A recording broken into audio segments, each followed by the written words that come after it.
High, good morning everyone. আজকে আমাদের সাথে নাজমুলদা রয়েছে। সোপান একাডেমি তোমরা সবাই জানো, তো সোপান একাডেমির ওনার। তো আমরা এসেছি আজকে, অনেকের রিকোয়েস্ট ছিল যে এই স্ট্রাগল ফেজে কীরকম করে এই যে হতাশা রয়েছে সেখানে কি করে ওভারকাম করেছো তোমরা। তো এই ভিডিও একটা সিরিজ হবে আর কি। আজকে নাজমুলদা রয়েছে, তো আমরা এটাই দেখাতে চাইবো যে কি করে সবারই স্ট্রাগল থাকে। আজকে সাকসেস পেয়েছে তার মানে এটা নয় যে স্ট্রাগল টাইম ছিল না। তো সবারই স্ট্রাগল থাকে, বিভিন্ন স্ট্রাগল সেটা। তো সেটাই আজকে আমরা ডিসকাস করব, যাতে তোমরা বুঝতে পারো যে কীভাবে সেই স্ট্রাগল থাকলে সেই চ্যালেঞ্জেসগুলোকে ওভারকাম করে কন্টিনিউয়েশন রাখতে হয়, স্টাডি বা ফ্যামিলি কাজ, সেগুলো আমরা আজ ডিসকাস করব, যে তোমরা রিলেট করতে পারবে। তো আজকে নাজমুলদাকে আমি কিছু কোশ্চেন করছি, সেই ইয়েতে আগে সেশনটা চলবে আর কি। তো নাজমুলদা, তুমি কিছু বলো আগে। ঠিক আছে, তো সবাইকে ওয়েলকাম টু দিস চ্যানেল। নতুন এলে অবশ্যই সাবস্ক্রাইব করে নিও। তো আজকে মেন যে সেশনটা হচ্ছে, মেনলি আমরা বিভিন্ন ডিপ্রেশনে চলে যাই আমাদের যে প্রস্তুতিকালীন। আমিও ছিলাম এককালীন তোমাদের মতন স্টুডেন্ট, প্রিপারেশান নিতাম। তো সেক্ষেত্রে কী ফেজ আমাদেরকে ট্যাকল করতে হয় সেই সম্পর্কে আমরা আজকে আলোচনা করব, যাতে তোমরা মোটিভেট থাকো এবং নিজেদেরকে সেই হিসেবে রিলেট করতে পারো।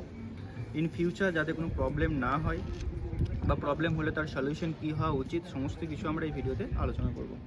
আচ্ছা, ফার্স্টে আমি তোমার ব্যাকগ্রাউন্ড সম্পর্কে আমি জেনে নিতে চাই, ব্যাকগ্রাউন্ড কী আছে। তো এডুকেশন যদি আমি বলি, তো আমার 2017-তে গ্র্যাজুয়েশন কমপ্লিট হয়েছে।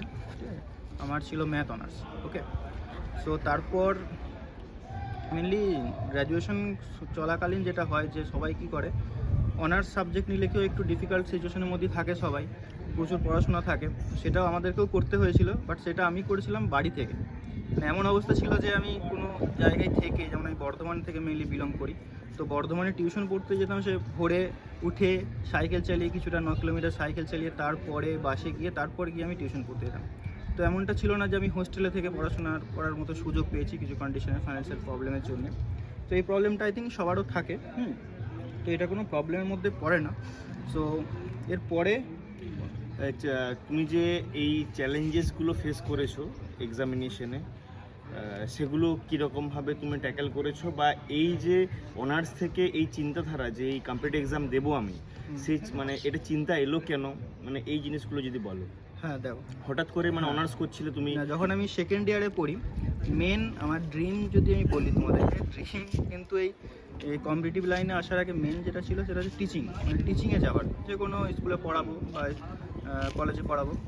তো যখন আমি সেকেন্ড ইয়ারে পড়ি, তখন আমাদের সময়ে নতুনভাবে ডিক্লেয়ার করা হলো যে এসএসসি, মানে স্কুল সার্ভিস কমিশন। তো এসএসসি এক্সাম দিতে হলে নাকি বিএড মাস্ট। এরপর সেই মুহূর্তে বিএড করা, মানে গ্র্যাজুয়েশন কমপ্লিট করার পর বিএড করার মতো যে টাকাটার দরকার ছিল সেটা আমার কাছে ছিল না। তো আমি ভাবলাম তাহলে আর মানে আমার যে ড্রিম জব টিচিং, সেটাতে আর যাওয়া হলো না। তো তারপর থেকে মাইন্ড চেঞ্জ হয়, সিচুয়েশন চেঞ্জ বেস হিসাবে আমি ডিসিশন নিই যে ঠিক আছে, টিচিং না হলেও অন্যান্য যে কম্পিটিটিভ এক্সামগুলো রয়েছে সেই সম্পর্কে তেমন কিছু জানতামও না, কম্পিটিটিভ এক্সাম সম্পর্কে প্রথম কারণ আমরা প্রিপারেশন শুরু করেছি গ্র্যাজুয়েশনের পর। এখন তো অনেক অ্যাডভান্স হয়ে গেছে, এইচএস মাধ্যমিক থেকে পড়াশোনা শুরু করে, আর ইউটিউব অ্যাভেলেবল হয়ে গেছে, ইউটিউবে সব কিছু কন্টেন্ট অ্যাভেলেবেল হয়ে রয়েছে।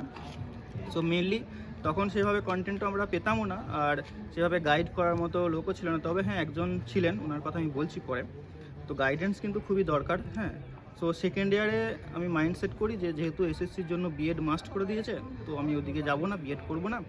তো গ্র্যাজুয়েশনের পরই কম্পিটিশনে আমি শুরু করি। এরপর তো কম্পিটিশান আসার আগে মেনলি যেটা আমি করেছিলাম 2017 গ্র্যাজুয়েশনের পর, ফাইন্যান্সিয়াল প্রবলেমের জন্য আমাকে বিভিন্ন জায়গায় কাজ করতে হয়েছিল। মানে হচ্ছে পেটিএম যখন নতুন এসেছিলো, পেটিএম বা ফোনপে, এদের যে মার্চেন্টগুলো যখন ছিল, যে তখন নতুন করে অ্যাকাউন্ট খোলার যে এগুলো এজেন্টগুলো ছিল, যেমন পেটিএমের আমি এজেন্ট ছিলাম। এখনও আমার কাছে আইডি রয়েছে।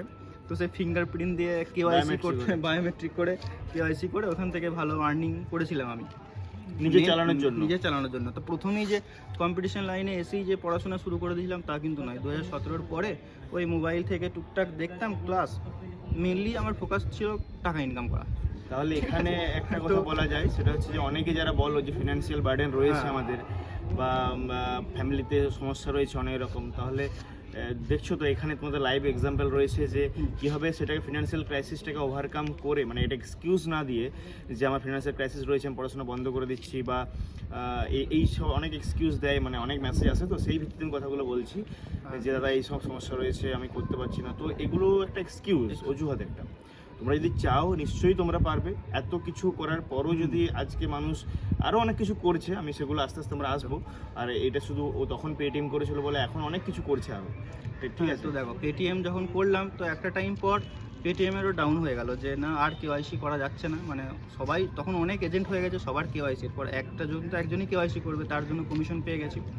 তো এরকম করে দেখলাম যে না এভাবে তো চলতে পারে না, তো একটা ফিক্সড কিছু একটা দরকার, সিকিউর কিছু একটা দরকার। তখন আমি ডিসিশন নিই যে 1 বছরের সঞ্চয় থেকে, মানে 1 বছর আমি সেভিংস করব। আমার বর্ধমানে মেসে থাকতে পার মান্থ 3000 করে খরচ হয় ধরেছিলাম। তো সেই হিসাবে আমি 36 টাকার মতো সেভিংস নিয়ে বর্ধমান চলে আসি 2019-এ 1 জানুয়ারিতে। এরপর দেখো 2019-এ 1 জানুয়ারিতে আসার আগে মেনলি আমি অনলাইনে কাজগুলোই করতাম, আর টুকটাক এক্সামিনেশন সম্পর্কে খোঁজখবর রাখতাম, ফর্ম ফিল আপ প্রচুর করতাম, কোনো ফর্মে আমি বাদ দিতাম না, ফর্ম ফিল আপ এটা একটা গুড ডিসিশন কিন্তু এটা, ঠিক আছে। সব ফর্ম ফিল আপ করা মানে তোমার এক্সাম হলের যে এনভায়রনমেন্ট সেটাই কোপ আপ করা, সেটা বোঝা। হ্যাঁ, সেটাকে তো তুমি অ্যাডজাস্ট আমরা করো। অনেকেই কি করি ফর্ম ফিল আপ করি না, যে কি হবে পরীক্ষা হ্যাঁ, দিয়ে পারবো না, একদম। হ্যাঁ আমি নতুন কি হবে, এটা Preparation থাক বা না থাক, প্রিপারেশন form থাক বা fill না up থাক, করো। ফর্ম ফিল আপটা করো, এক্সাম সেন্টারে যাও, তাহলে বুঝতে পারবে 10 জনের সাথে competition-টা তোমার কি। পরিচয় হবে, পরিচয় তুমি হবে। জানবে তোমার জায়গাটা কোথায়, যে তুমি কোন পজিশনে এই মুহূর্তে রয়েছো, এটা বিশাল ইম্পর্টেন্ট। একদম। সো তারপর 2019-এ যখন এলাম বর্ধমানে আসার পর বিভিন্ন হোস্টেলে যখন রয়েছি, তো তখন মেনলি ইনকাম সোর্স পুরোপুরি বন্ধ। টিউশন, ছোটোখাটো টিউশন পড়াতাম, তো সেখান থেকে আর কতই বা হবে, ঠিক আছে। তো ইনকাম সোর্স বন্ধ, তখন কীভাবে ইনকাম করা যায়? তো তখন আমি কি করতাম, বন্ধুদেরকে, আমাদের যে বন্ধু সার্কেল ছিল সেই বন্ধুদেরকেই আমি কম্পিটিটিভের যে ম্যাথস ছিল, কারণ ম্যাথস বরাবরই আমার ভালো লাগতো, ম্যাথসটা আমি আলটিমেটলি করতাম সবসময়। সো তখন আমি কি করলাম, কম্পিটিটিভের যে ম্যাথস হয় তাদেরকে পড়াতে লাগলাম, ঠিক আছে। তো এইভাবে তখন রেলের এএলপি বেরিয়েছিল, এএলপির প্রিলিমস কোয়ালিফাই হয়েছিল, মেন্স হয়নি কোয়ালিফাই। তারপর গ্রুপ ডিও তখন বেরিয়েছিল, তো অনেক ফেলিওর দেখেছি। তারপর মেনলি আমি প্রথমে খুব রোগা ছিলাম, ঠিক আছে। তো যখন আমি বর্ধমানে যাই তখন একটু স্বাস্থ্যটা লাগে, একটু মোটা হয়, তখন তারপর দেখি যে না পুলিশের এক্সামগুলো দেওয়া যেতে পারে। এর আগে আমি কিন্তু পুলিশের মানে এক্সাম মোটা দেবো, রোগাটা বললো কারণ ওয়েটের একটা ব্যাপার আছে, ওয়েটের ব্যাপার সেজন্য আছে তো। বললাম হ্যাঁ, আর কি। হাইট হয়তো ছিল, আমি জানতাম হাইট ছিল, বাট যেহেতু আমি রোগা ছিলাম, প্রথমে আমি ছবি একটা দিয়ে দেবো তোমাকে, আমার পাস্টের ছবি এখানে দেখতে পাবে, হ্যাঁ দিয়ে দেবো এডিট করার সময়। তো খুব রোগা ছিলাম বলে ওই পুলিশের যে ডিফেন্সের যে এক্সামগুলো হয় সেগুলো দিতাম না, যেহেতু মিনিমাম একটা ওয়েট চাই। মিনিমাম একটা ওয়েট চাই। তারপরে দেখলাম বর্ধমানে যাওয়ার পরে ওয়েদার চেঞ্জ হয়ে একটা আফার ব্যাপার থেকে তো মোটা হয়ে গেলাম।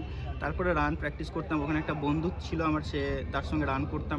কনস্টেবলে মাঠ ফেল, মানে পুলিশের পরীক্ষা যত পরীক্ষা দিয়েছি প্রিলিমস কোয়ালিফাই হয়ে গেছে, কনস্টেবলে আমি একবারও 1600 মিটার মাঠ কমপ্লিট করতে পারিনি। তো ওটা হয়ে গেল, কনস্টেবলে মাঠ ফেল হয়ে গেছে।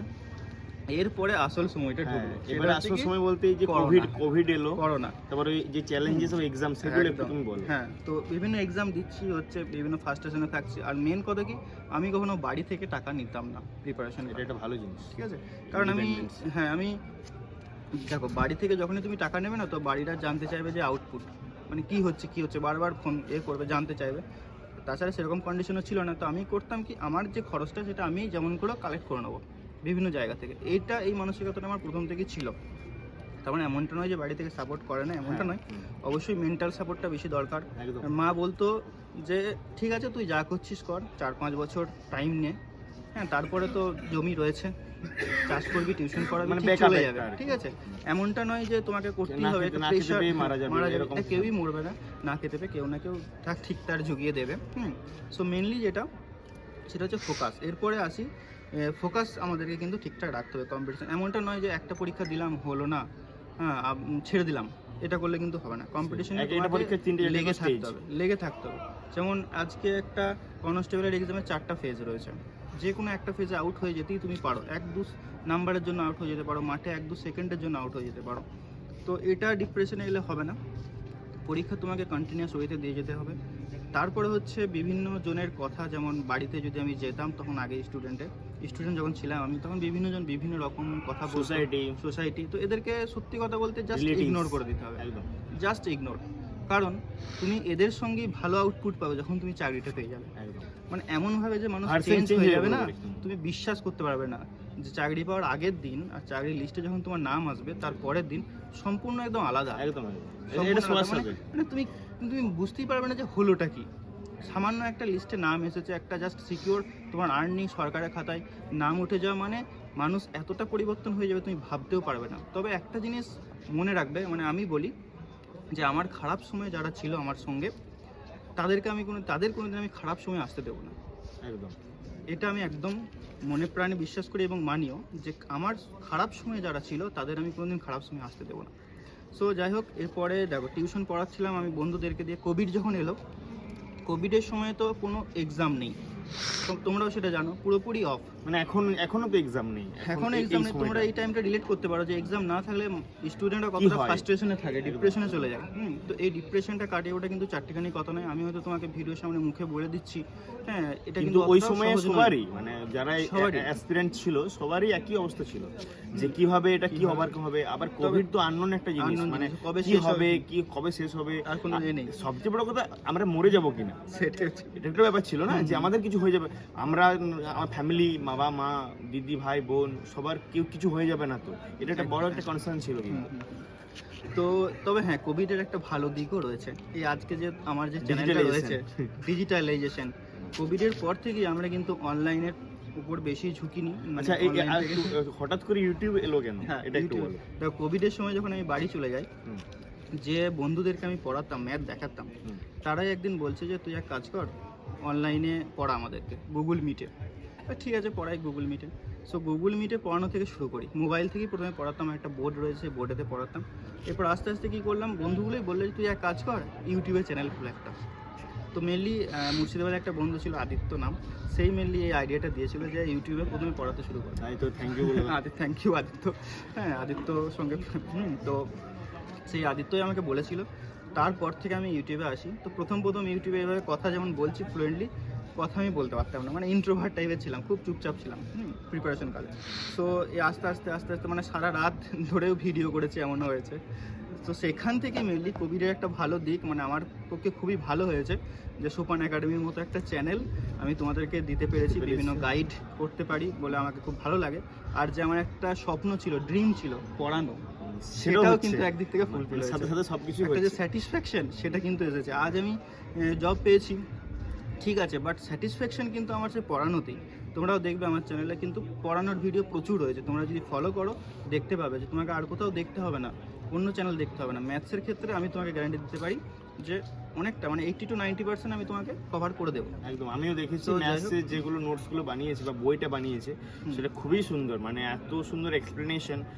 মানে দেখো, এখন বই অনেক অ্যাভেলেবেল রয়েছে, কিন্তু একটা মানে একটা অথেন্টিক আনসার, মানে এটা পাওয়া খুব মুশকিল। কিন্তু যদিও এখন অ্যাচিভার্সটা এখন অথেন্টিক দিচ্ছে, অ্যাচিভার্স আগে অনেক ভুল থাকতো, এখন অনেক অনেক চেঞ্জ হয়ে মানে গেছে। তোমার কাছে যদি ইন্টারনেট আর মোবাইল থাকে, পড়াশোনাটা কোনো ব্যাপার না।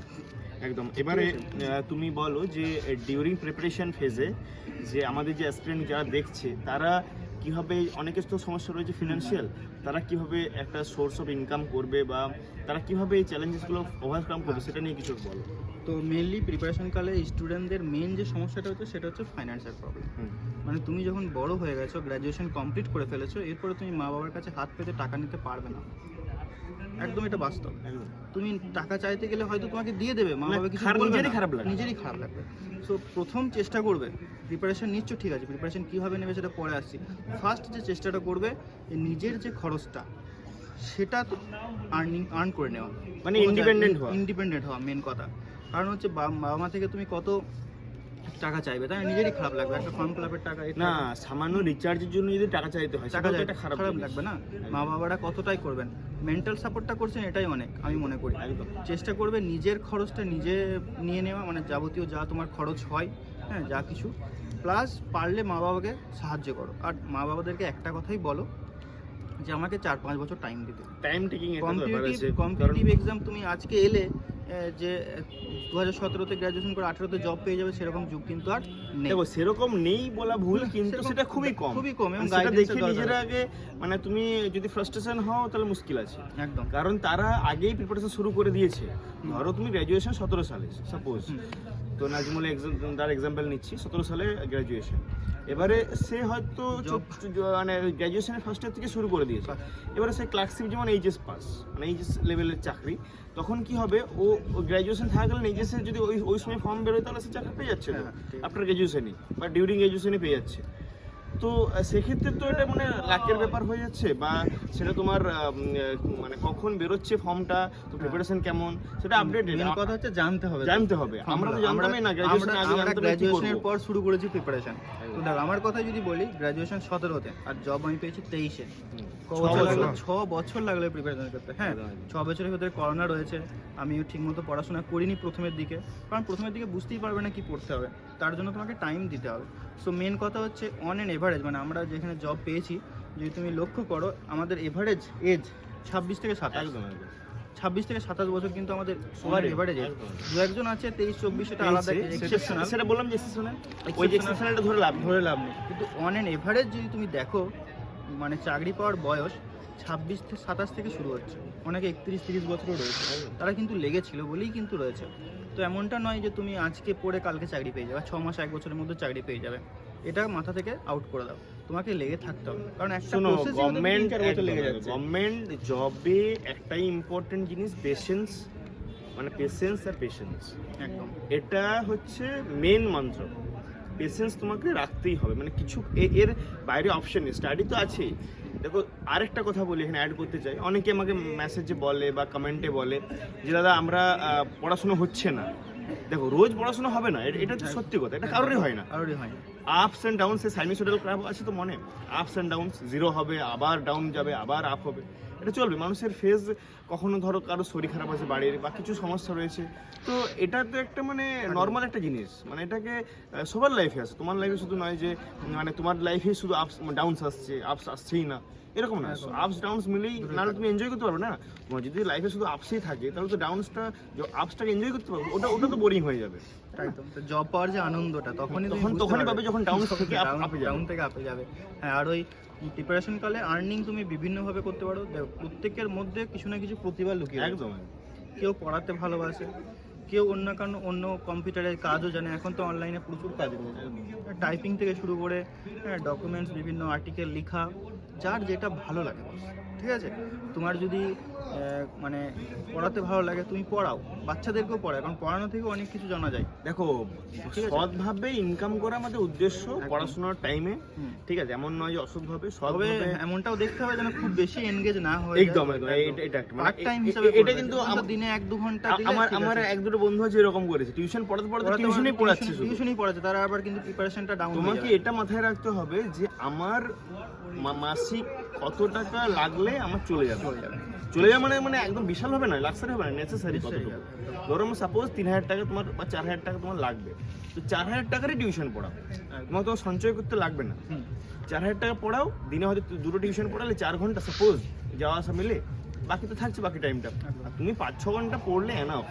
একদম 5-6 ঘন্টা টানা কন্টিনিউয়াসলি যদি পড়ো না 1 বছর, তোমাকে দেখতে হবে একটু ভালো অ্যাসুরেন্স দিতে পারে। ওকে, ঠিক আছে, তাহলে আজকে আর কিছু বলবে? এই কথাগুলোই বলার ছিল। হ্যাঁ, তোমরা প্রিপারেশন নাও, ঠিকভাবে প্রিপারেশন নাও, আর যদি কোনো ডাউট থাকে কমেন্টে জানিও, আমরা রিপ্লাই দেব। বা আমাদের আমরা একসাথেই আছি, একসঙ্গেই রয়েছি, একসঙ্গে থাকবো ফিউচার আশা করছি। হ্যাঁ, তো চাপ নেই, তোমাদের প্রিপারেশন সঠিকভাবে দেওয়ানোর দায়িত্ব আমাদের। একদম। হ্যাঁ, চেষ্টা যা করব, দরকার যা হবে কিছু ডাউট আছে কমেন্টে বলো, আমরা সেটা চেষ্টা করব করার। ঠিক আছে, আমরা বিভিন্নভাবে তোমাদেরকে সাপোর্ট করব। একদম। আর আমাদের যে টেলিগ্রাম চ্যানেল রয়েছে, ডেসক্রিপশনে তার লিঙ্ক থাকবে, তোমরা জয়েন হয়ে যাবে। ঠিক আছে, okay, best of luck, thank you.